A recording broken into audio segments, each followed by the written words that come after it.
Layanan Bantuan Hukum Persatuan Pensiunan Indonesia atau LBH-PPI mendedikasikan kehadirannya untuk memberikan bantuan hukum, pendampingan, dan advokasi hukum secara gratis. Apakah masalah pertikaian sertifikat tanah bisa dapat bantuan hukum konsultasi gratis? Nah, tadi sebetulnya udah dia, tinggal syaratnya Pak. Mungkin tadi. Ya. Karena perdata ini ya, perdata ya. Ya, jadi kalau dari siapa ini Pak? Dari Pak Imam di Pekalongan. Pak Imam, ya. Jadi pertanyaan Pak Imam tadi ini mengenai konsultasi ya, ada pertikaian mengenai sertifikat. Jadi di persoalan di kita ini kan persoalan masalah hukum ini ada dua macam Pak. Ada litigasi dan non litigasi seperti yang saya sudah jelaskan tadi. Kalau non litigasi itu bisa melalui konsultasi, mediasi, bisa melalui mediasi dan bisa kami lakukan penampingan Pak, penampingan maupun konsultasi secara cuma-cuma dengan syarat tadi. Salah satu syaratnya adalah ada surat keterangan miskin dari kelurahan, atau setingkat dengan itu, menjelaskan bahwa Pak Imam tadi ini adalah masyarakat yang tidak mampu. Memang perlu dibantu. Itulah kewajiban kami LBH-PPI untuk bisa membantu Bapak. Kemudian Bapak harus membuat rekaman mengenai persoalan Bapak seperti apa, kronologisnya seperti apa, kemudian dokumen-dokumennya. Yang paling penting dokumennya Pak, supaya bisa kita mengambil suatu kesimpulan bahwa persoalan Bapak ini seperti apa. Ini kan tadi bicara di Semarang, Pekalongan, Pak Saleh mungkin bisa bantu kami tadi. Apakah PPI, kan PPI ini di mana-mana Pak. Saya di Lampung tuh juga ada tuh. Terus kemudian banyak lah. Apakah dari PPI di daerah-daerah sana bisa membantu kalau ada pensiun atau ada masyarakat yang memerlukan bantuan hukum? Jadi apakah mungkin bisa membantu menyalurkan ke LBH PPI-nya. Jadi PPI Persatuan Pensiunan Indonesia yang selama ini udah ada di daerah, apakah juga ikut membantu menyalurkan ke LBH PPI? Baik, saya terima kasih.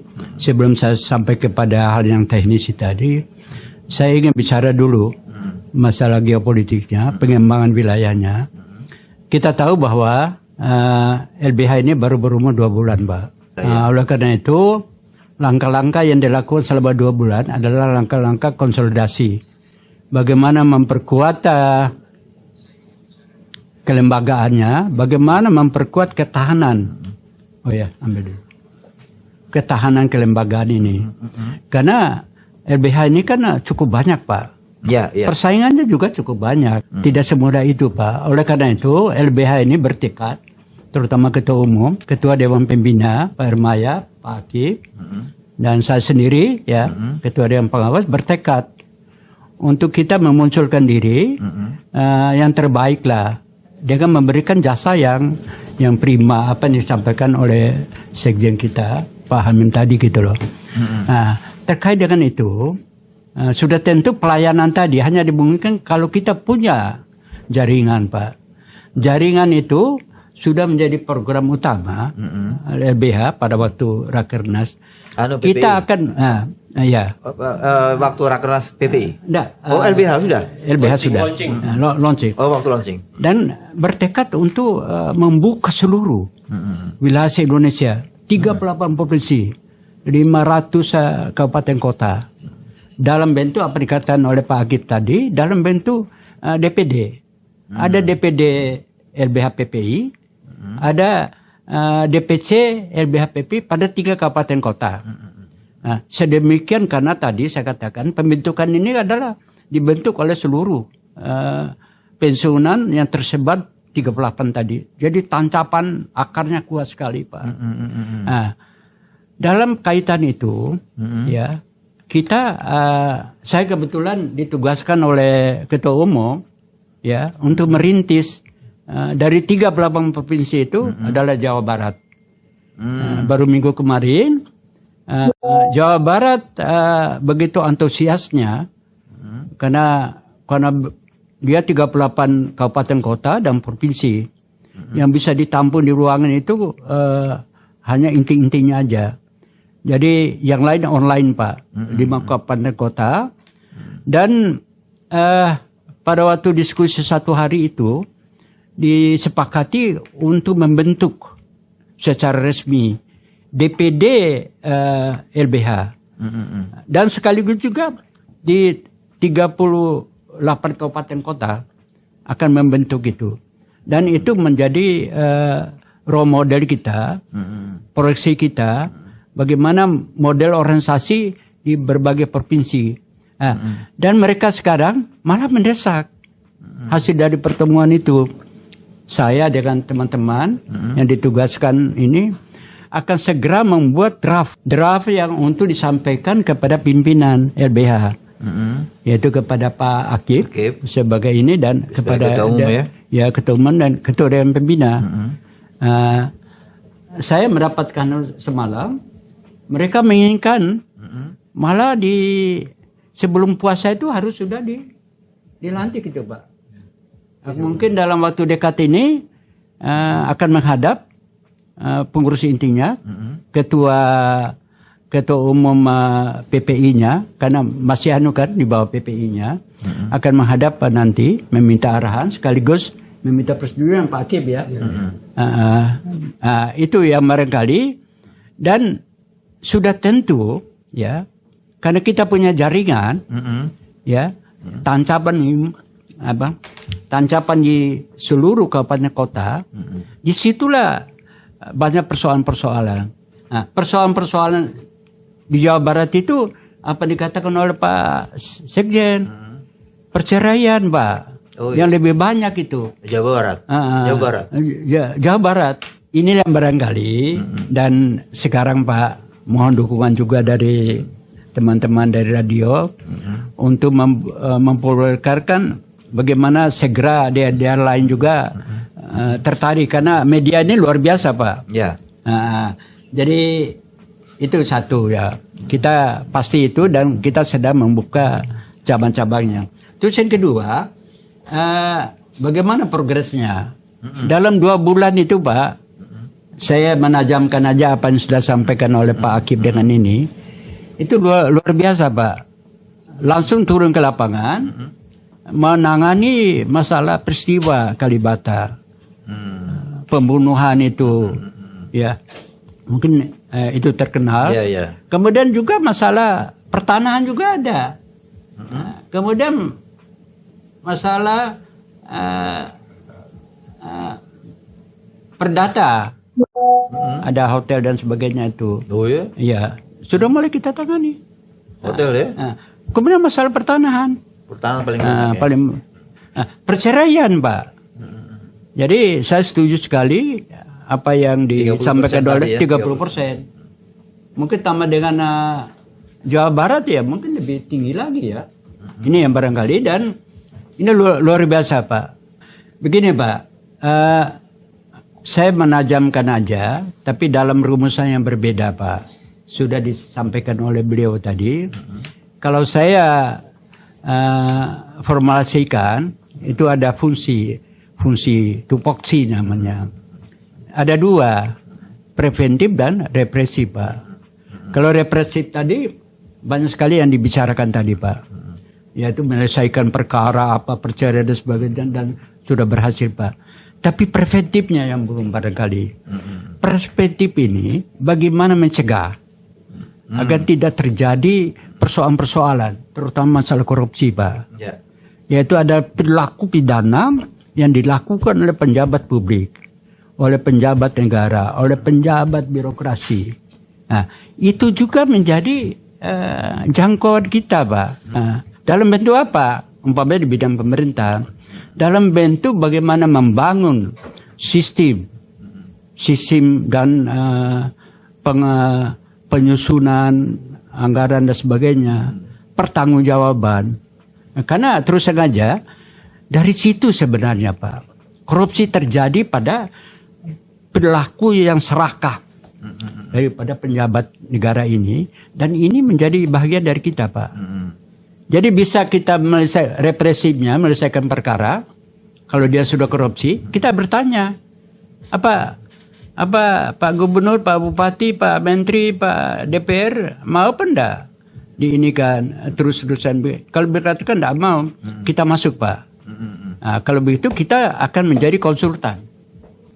Kita mengharapkan kita di hire, ada MOU kerjasama antara gubernur, bupati, wali kota atau departemen untuk memberikan layanan hukum apa yang disampaikan oleh sekretaris Pak Hamim tadi Pak. Iya. Dan itu luas banget itu Pak. Ini ahlinya udah ada sebelah kanan. Saya auditornya. Oke. Makanya kita nanti ada bidang nanti bisa lihat bidang konsultasi manajemen keuangan. Sebenarnya di situ Pak korupsi.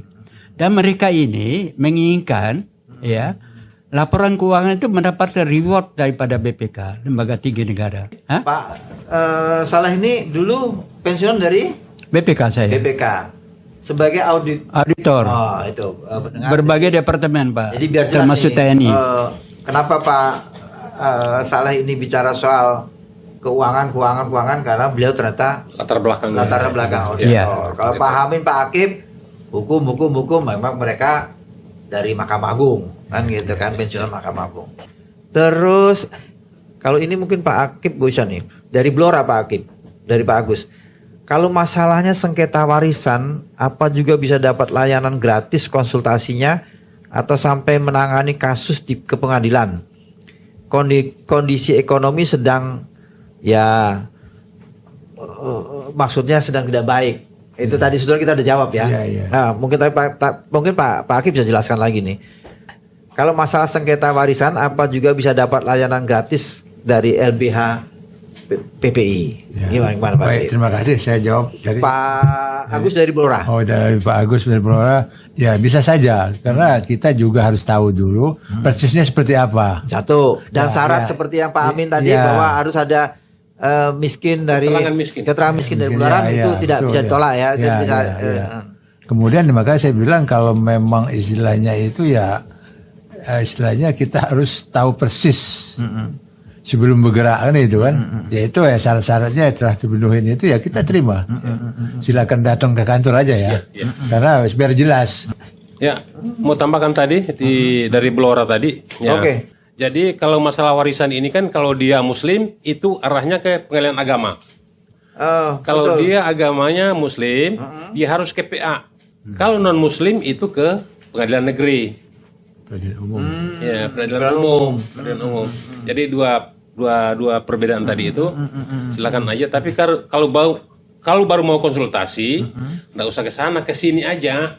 Yang ini non litigasi ini dulu kita bahas secara non litigasi dulu. Jadi ada namanya pemberi warisan dan penerima warisan, Pak. Orang tua kepada anak, orang tua namanya pemberi warisan, anak namanya pewaris. Terjadinya waris dan waris tadi itu ketika yang pemberi warisan itu sudah meninggal dunia. Barulah ada namanya penerima warisan, ahli waris. Sebelum dia meninggal, belum terjadi namanya ahli waris. Belum ada. Ya. Apa beda dengan wasiat? Kalau wasiat itu surat yang dibuat oleh almarhum kepada siapa saja, Pak. Buat surat wasiat dan itu tidak harus ke ahli waris. Ke siapa aja dia merasa senang untuk menyerahkan itu senang. Jadi surat waris itu dibuat di hadapan notaris. Kemudian disimpan di notaris. Ketika dia sudah meninggal, datanglah notaris itu. Sebelum dilaksanakan pemakaman, dibacakan tuh surat warisan. Surat warisan tanggal sekian yang dibuat oleh almarhum ini, wasiat, untuk diberikan kepada si A. Itu, Pak. Dan wasiat itu tidak bisa lebih dari 30% dari nilai warisan yang ada. Nah, nggak bisa lebih dari 30%. Oke, sebelum kita closing mungkin ada Pak Akib pesan-pesan terakhir untuk acara yang kali ini. Besok kita mau bahas warisan lah. Ya. Kalau pekan depan boleh. Kita ini akan karena ini rumit dan banyak sengketa. Sudah lebih teknis ini. Mungkin Pak Akib sesi hari ini untuk ke depan apa yang akan dilakukan oleh LBH PPI harapannya? Ya, terima kasih Pak Koko. Ya, harapan saya untuk kedepannya nanti kita lihat dulu kira-kira yang dibutuhkan masyarakat itu apa saja. Ya, betul. Nanti kita kompromikan dulu. Ya, sebelumnya ya terima kasih buat kita semua. Selamat kita ketemu yang akan datang. Oke. Ya. Melalui media radio ini adalah jalur yang paling strategis untuk mensosialisasikan sampai ke desa-desa gitu loh. Agar semua kebutuhan mereka, terutama perlindungan hukum ini bisa salurkan kepada LBH PPI, baik yang tidak mampu maupun yang mampu gitu Pak. Yang tidak mampu sudah tentu gratis, yang mampu sudah tentu kita berikan jasa-jasa yang dalam bentuk fee dan sebagainya. Itu yang barangkali dan sudah tentu ini saya ucapkan terima kasih Pak. Terakhir, kepada masyarakat yang membutuhkan bantuan hukum dan punya persoalan hukum, silakan datang ke LBH Bantuan Hukum, LBH PPI, layanan bantuan hukum Persatuan Pensiun Indonesia dengan alamat Gedung Bidakara 2, lantai 9, unit 4, atau melalui line telepon sudah kita sebutkan tadi, ataupun melalui radio pensiunan. Bisa, nanti supaya bisa diteruskan kepada kami yang ada di LBH PPI.